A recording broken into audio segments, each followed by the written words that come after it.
जैसा सभी समाचार चैनल्स पर श्री राहुल गांधी का एक वक्तव्य चल रहा है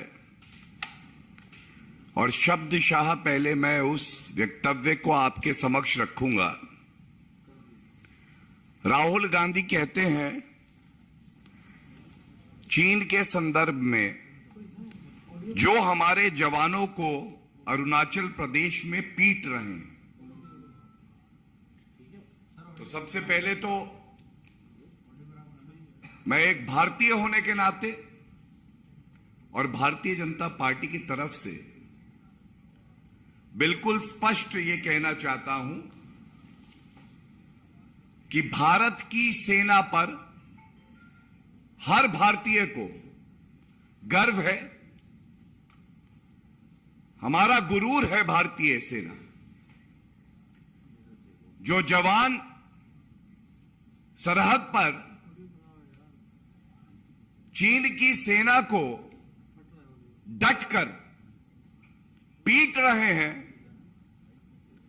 उनको दिखा रहे हैं कि हमारी सेना और हमारे देश की ताकत क्या है। तो भारत के जयचंद राहुल गांधी हमारी वीर सेना का मनोबल तोड़ने का काम क्यों कर रहे हैं? राहुल गांधी जी, एक बात और याद रखिएगा, ये वो भारत है जिसके पीछे एक वीर सेना है, एक मजबूत सशक्त राजनीतिक नेतृत्व श्री नरेंद्र मोदी जी का है, 135 करोड़ भारतीयों की ताकत है। ये 1962 वाला भारत नहीं है, ये बात आप याद रखिए। और इस मंच से मैं पुनः एक बात दोहराना चाहूंगा, क्योंकि राहुल गांधी जैसे जो जयचंद हैं उनके लिए ये बहुत आवश्यक है। पिछले 8.5 साल में भारत की 1 इंच भूमि, भारत की 1 इंच भूमि किसी ने ना कब्जाई है और ना किसी में यह हिम्मत है कि श्री नरेंद्र मोदी जी जैसा मजबूत नेतृत्व हमारे पास हो, विश्व की सबसे वीर सेना हमारे पास हो, कूटनीतिक तौर पर पूरे विश्व को हम दिशा दे रहे हों और भारत की 1 इंच भूमि कोई कब्जा ले, यह संभव नहीं है, असंभव है।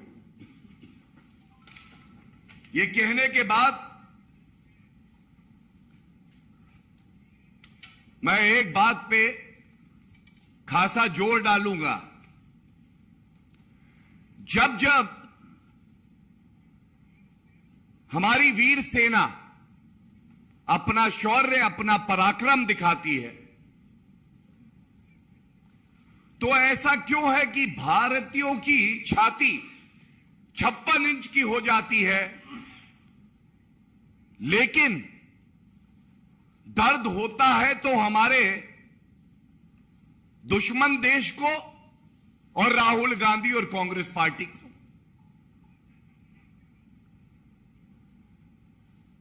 क्यों आपकी छाती 6 इंच की हो जाती है राहुल गांधी जी, जब देश के नागरिकों की छाती 56 इंच की हो जाती है? क्या यह पहली बार हुआ है? सर्जिकल स्ट्राइक्स हुई, करारा जवाब हमारी वीर सेना ने दिया। यही राहुल गांधी और कांग्रेस पार्टी बोली, कोई प्रमाण तो दो सेना, कैसे मान लें? बालाकोट एयर स्ट्राइक हुई, घुस के ठोका पाकिस्तान को। यही राहुल गांधी और कांग्रेस बोली कोई आतंकवादी नहीं मरा है, पेड़ पे कौए बैठे थे वो मरे हैं। और आज फिर से पुनः जब देश की सेना ने स्पष्ट कर दिया, संख्या में चीनी सैनिक ज्यादा लेकिन मनोबल हमारी सेना का ऊंचा, बताते हैं 300 के आसपास वो थे, संख्या हमारी कम हो सकती है। दौड़ाया वहां से, डर के भागे, ये ताकत है हमारी सेना की। और आप कहते हैं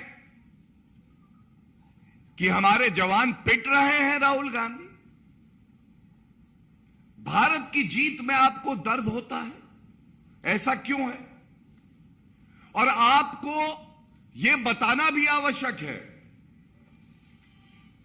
किस तरह से बार बार यह कार्य किया जाता है।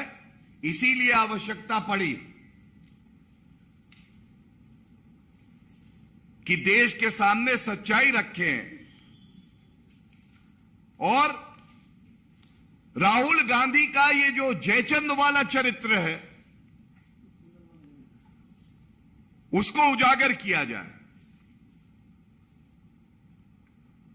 गलवान में चीनी सेना ने जब प्रयास किया कि वो भारत की सीमा पे घुसे, नहीं भूलना चाहिए कर्नल संतोष बाबू और 19 और जवान जिन्होंने शहादत दी। लेकिन राहुल गांधी का एक ट्वीट है, सरेंडर मोदी। सुन लो राहुल गांधी, देश भारत के 135 करोड़ नागरिक, भारत की वीर सेना और भारत का प्रधानमंत्री एक हैं और कभी समर्पण नहीं करेंगे। ऐसा प्रतीत होता है कि राहुल गांधी बार बार इस तरह के वक्तव्य इसलिए देते हैं कि हमारी वीर सेना का मनोबल टूटे, भारत को नीचा दिखाने का प्रयास होता है। और ये उनका एक और ट्वीट है, वो कहते हैं गद्दारों ने भारत माता को चीरकर एक टुकड़ा चीन को दे दिया। तो जैसा मैंने बताया, राहुल गांधी जी जब से श्री नरेंद्र मोदी जी देश के प्रधानमंत्री हैं, किसी की हिम्मत नहीं है, हैसियत नहीं है, औकात नहीं है कि 1 इंच भूमि भी भारत की कब्जा सके। लेकिन एक पार्लियामेंट प्रोसीडिंग का हिस्सा जरूर लेके आया हूं, और क्योंकि मीडिया चौथा स्तंभ है, ये राहुल गांधी को दिखा के पूछना चाहिए। इसमें 21 नवंबर 2007 को एक प्रश्न पूछा गया कि भारत की जो भूमि है उस पे चीन का कब्जा है। तो ये कांग्रेस की सरकार थी और उन्होंने कहा 38,000 स्क्वायर किलोमीटर की जमीन ये कांग्रेस शासन में चीन ने कब्जाई, और इसके बाद 5,180 स्क्वायर किलोमीटर और 1963 में कब्जाई गई। कुल मिला के 43,180 स्क्वायर किलोमीटर जमीन ये कांग्रेस शासन में गई। लेकिन ये आप भूल गए। दूसरी बात जो आज बार बार उठनी चाहिए, पूछा जाना चाहिए, क्योंकि यही सही वक्त है जब कांग्रेस पार्टी और राहुल गांधी को जवाब देश को देना होगा। मेरे हाथ में यह तस्वीर है, ये तस्वीर इसलिए दिखा रहा हूं, इस तस्वीर में देश से गद्दारी कौन कर रहा है दिखाई दे रहा है। कांग्रेस की सरकार थी, भारत का हित नहीं देख रहे थे। राहुल गांधी और सोनिया गांधी जी एक पार्टी टू पार्टी समझौता करते हैं, और आज ये एक चिंता का विषय है राष्ट्रीय सुरक्षा की दृष्टि से भी। यह समझौता आपने आज तक सार्वजनिक क्यों नहीं किया है?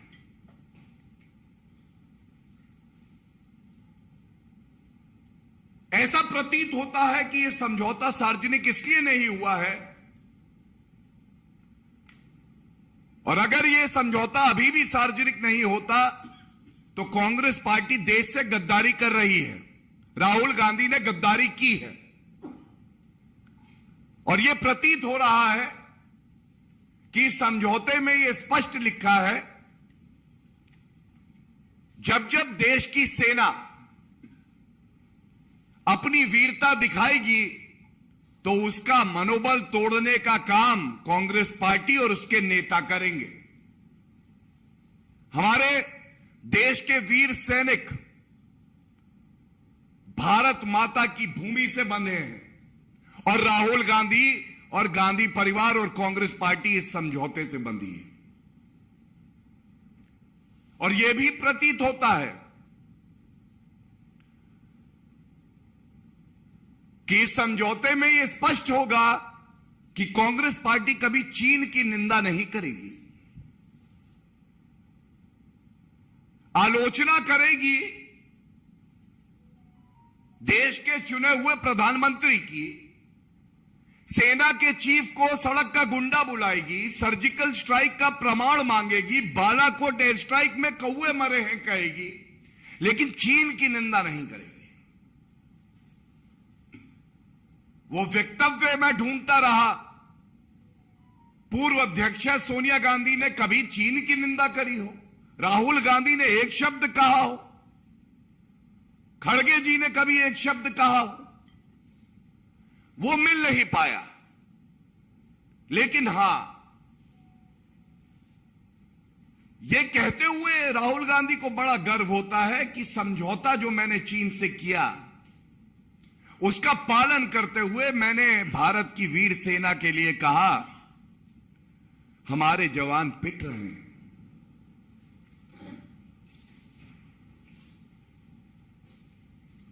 एक बात और स्पष्ट करना चाहूंगा,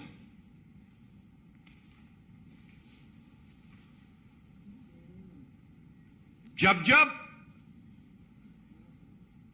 विपक्षी मुल्क की सेना ने भारत पर बुरी नजर रखी है और देश को श्री नरेंद्र मोदी जी के नेतृत्व ने एकजुट कर दिया, चाहे नागरिक हो, चाहे वो हमारी सेना हो, चाहे कोई भी संगठन और व्यक्ति हो, उस वक्त पर अगर कोई पीठ पर खंजर भोंक रहा था तो वो कांग्रेस पार्टी और राहुल गांधी थे। और यह बात मैं इसलिए कहता हूं क्योंकि पुलवामा हमला हुआ, उसके 1 घंटे बाद कांग्रेस पार्टी के मुख्य प्रवक्ता ने कहा यह अंदरूनी आतंकवाद है, होम ग्रोन टेररिज्म, इसका पाकिस्तान से कोई लेना देना नहीं। और एक व्यंग करते हुए कहा, तंज कसा, कहां है 56 इंच की छाती। और मुझे याद आता है सर्जिकल स्ट्राइक से पहले जब हमारे देश पर उरी हमला हुआ,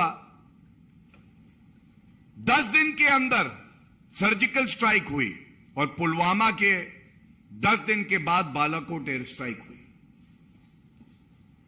हमारा देश आज मजबूत हो रहा है, सरहदों पर इंफ्रास्ट्रक्चर बेहतर हो रहा है, तो राहुल गांधी और कांग्रेस पार्टी को दर्द क्यों हो रहा है? राहुल गांधी जी, भारत की सेना ना कभी पिटी थी, ना कभी पिटेगी, लेकिन भारतीय राजनीति का पिटा हुआ मोहरा है आप। और इस तरह के जब आप वक्तव्य देते हैं तो मैं एक बात आपको और बता दूं,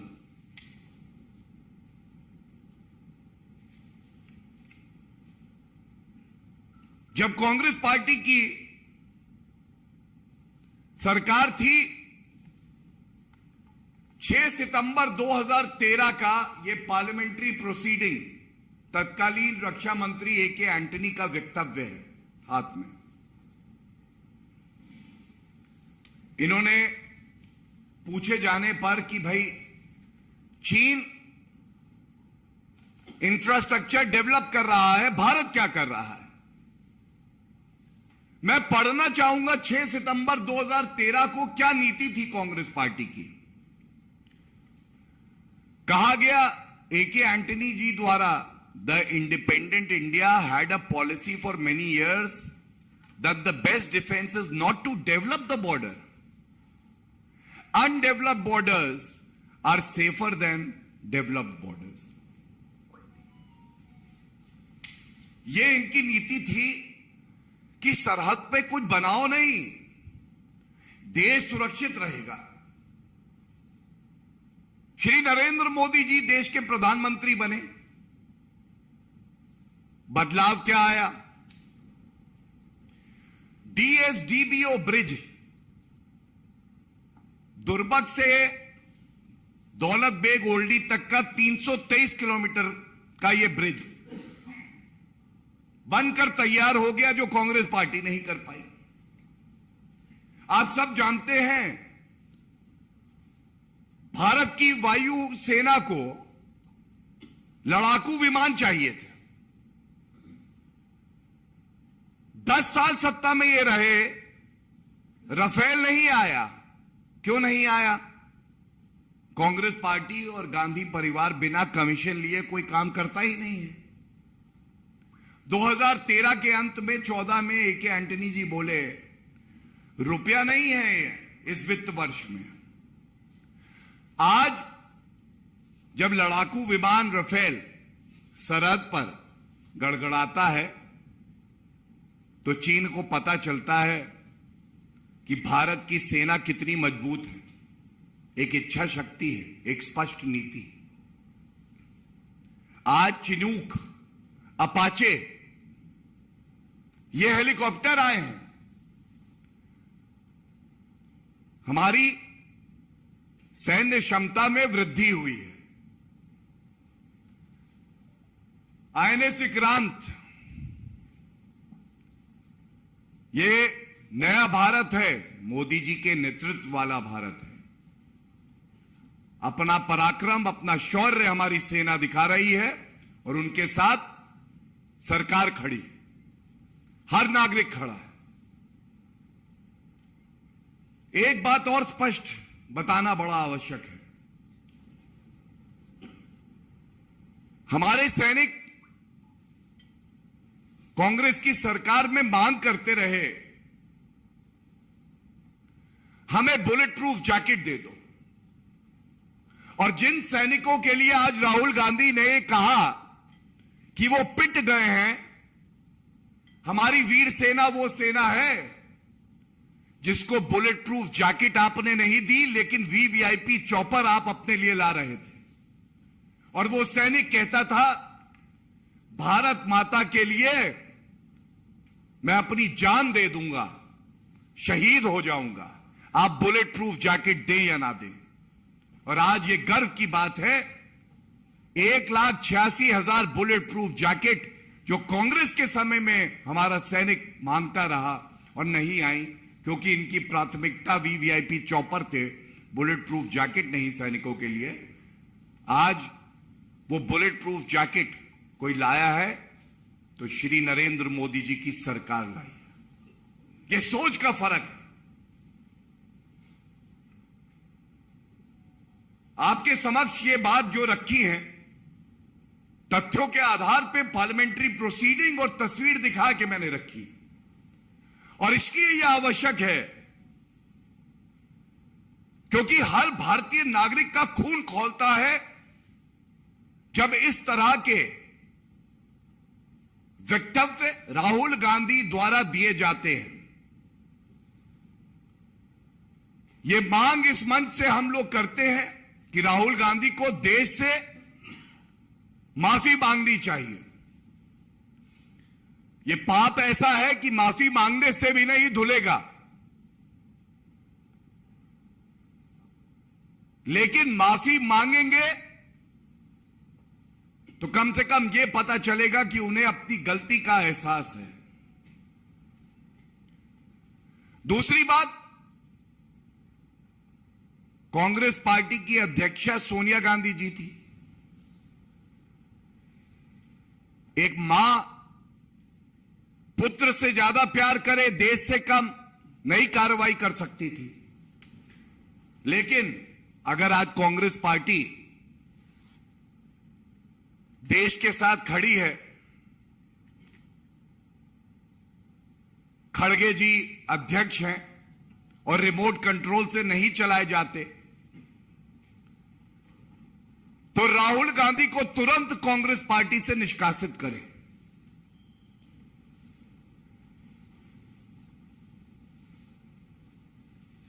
मल्लिकार्जुन खड़गे जी पार्टी के अध्यक्ष आप हैं। भारत की विपक्षी पार्टी आप हैं। आपकी क्या मजबूरी है कि राहुल गांधी को आप पार्टी से निष्कासित नहीं कर सकते? इस बयान के लिए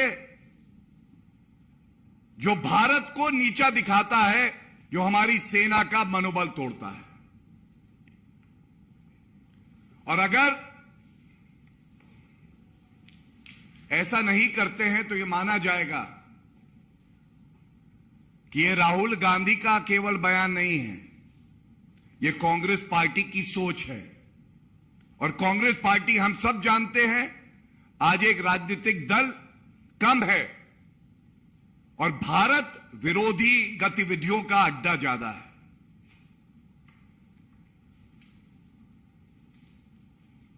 ये कह के मैं अपनी बात को विराम दूंगा। कोई प्रश्न हो तो पूछे जा सकते हैं। धन्यवाद। एक एक करके प्लीज।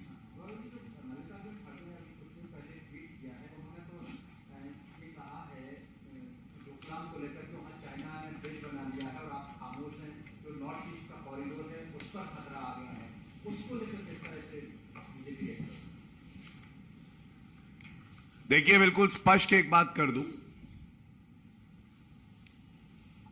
भारत की सरकार श्री नरेंद्र मोदी जी के नेतृत्व में सेना को खुली छूट देती है। जो उचित कार्रवाई हो वो कार्रवाई की जाएगी। और भारत की सेना पूरे विश्व में सबसे वीर सेना है।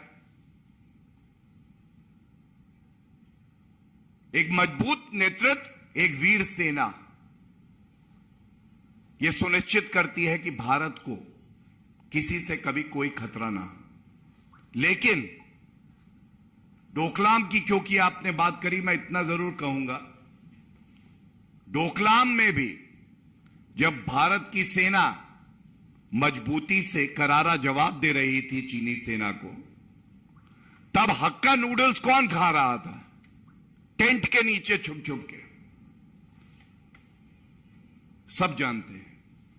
इसीलिए मैंने कहा यह राजनीतिक दल कम है, भारत विरोधी गतिविधियों का अड्डा ज्यादा है। आत्मचिंतन की आवश्यकता है कांग्रेस पार्टी को।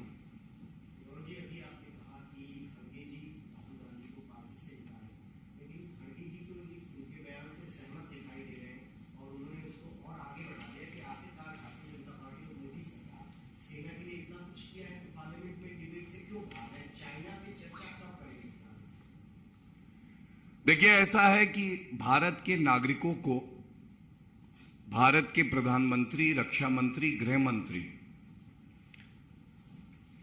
पे पूरा पूरा भरोसा है। लेकिन जैसा मैंने कहा, 1,35,00,000 रुपए जिस पार्टी ने रिश्वत ली हो,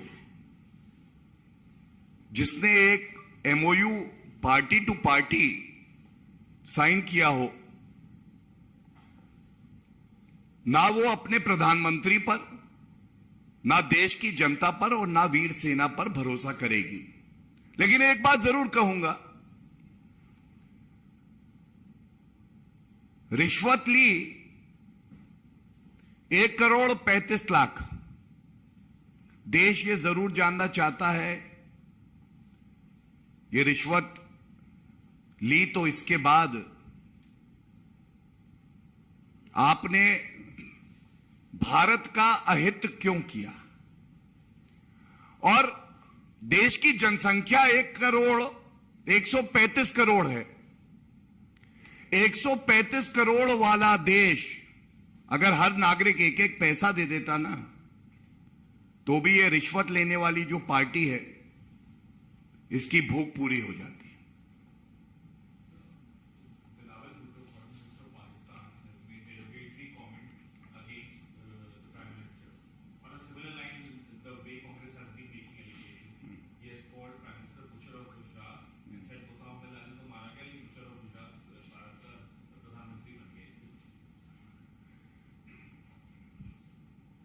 Pakistan as a nation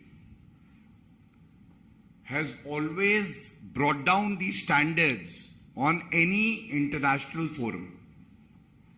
But even according to their own standards, this is a new low. To a terrorist nation like Pakistan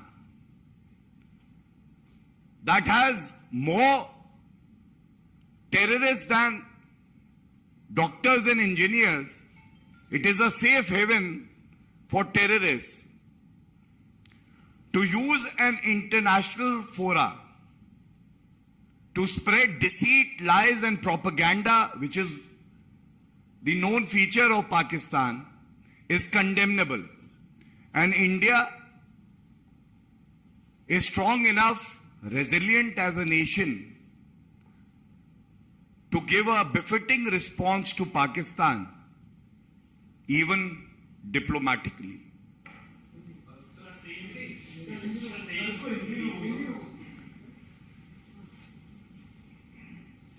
देखिए, पहली बात तो भारत का मजबूत नेतृत्व श्री नरेंद्र मोदी जी कर रहे हैं।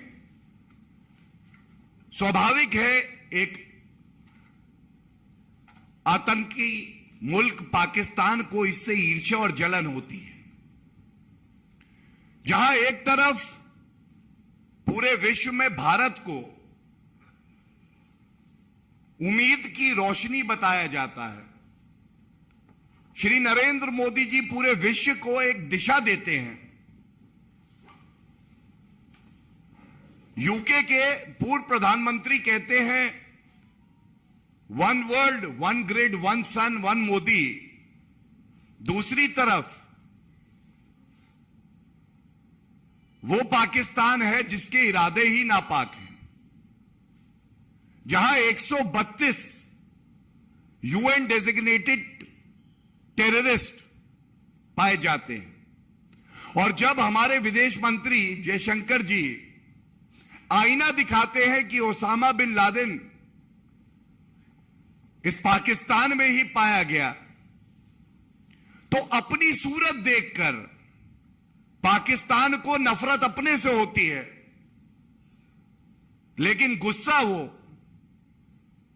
अनर्गल बयान देके हम पे निकालता है। मैं इतना ही कहूंगा, एक ऐसे मुल्क पर जो कि आतंकियों के लिए स्वर्ग माना जाता है, जिसके पास अपनी अर्थव्यवस्था चलाने के लिए रुपया भी नहीं है और केवल कभी किसी मुल्क से कभी दूसरे मुल्क से भीख मांगता है, उस पे कोई टिप्पणी करना भी हमारी शान के खिलाफ है। राहुल गांधी ने अपने कल के बयान में ये भी कहा था that when country needs to be protected, China is ramping up its infrastructure on the border. BJP is busy doing event management. तो कह रहे हैं कि चाइना को रिस्पॉन्ड करने की बजाय आप इवेंट मैनेजमेंट कर रहे हैं। देखिए, ऐसा है, जो भी राहुल गांधी की गद्दारी के बारे में मुझे वक्तव्य देना था, मैंने तथ्यों के साथ कुछ प्रश्न पूछकर अपनी बात को विराम दिया है। और अंत में मैं एक लाइन जरूर कहूंगा, जब राहुल गांधी अपने घर के ड्राइंग रूम में एसी चलाकर बैठते हैं, उस वक्त श्री नरेंद्र मोदी जी देश की सेना के साथ दिवाली भी मनाते हैं, सरहद पर भी जाते हैं और गर्व से कहेंगे कि हमारे रक्षा मंत्री राजनाथ सिंह जी भी सरहद पर जाते हैं। देश की सेना को यह पता है, यह सरकार उनके साथ खड़ी है, उनको खुली छूट दे रखी है उचित निर्णय लेने के लिए, और साथ में देश की जनता देश की सेना के साथ खड़ी है। धन्यवाद।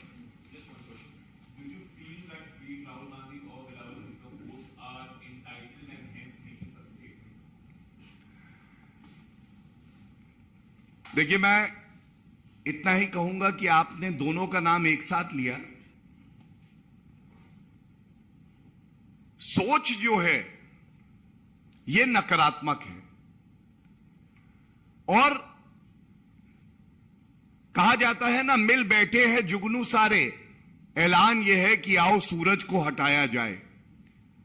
श्री नरेंद्र मोदी जी जिस तरह का मजबूत नेतृत्व भारत को दे रहे हैं, तो अगर कष्ट हो रहा है तो वो राहुल गांधी को हो रहा है, चीन को हो रहा है और पाकिस्तान को हो रहा है। धन्यवाद।